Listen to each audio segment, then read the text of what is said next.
با پیشوازی روز نو پنجره رو وا میکنم، بهاری ره گم زده را دوباره آوا میکنم، دوباره آوا میکنم.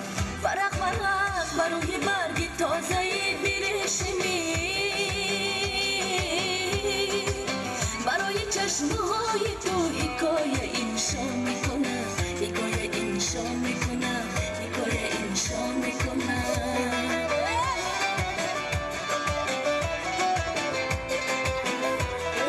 تشکر زیاد این دوباره شاکر باشید.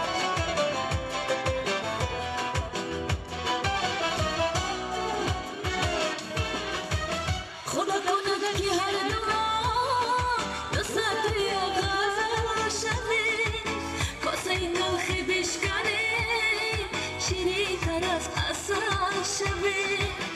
از این محل از این مکان بشری آرزو برای لبهای همه هزار یک مثل شوی. و پیشوازی روز نو پنجره رو وا میکنم، بهاری ره گم زده را دوباره آوا میکنم، دوباره آوا میکنم. فرق برای برگ تازه بیرشمی، برای چشمهای تو حکایه انشا میکنم، حکایه انشا میکنم، حکایه انشا میکنم.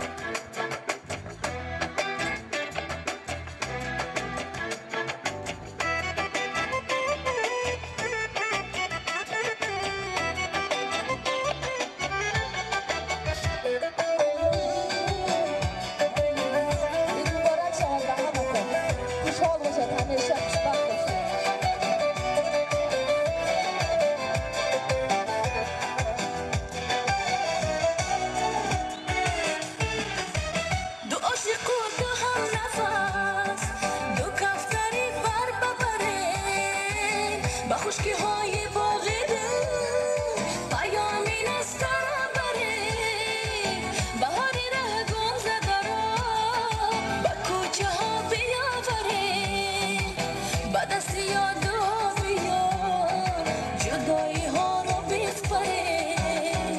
به پیشواز روز نو پنجره را وا میکنم، بهاری ره گم زده را دوباره آوا میکنم، دوباره آوا میکنم.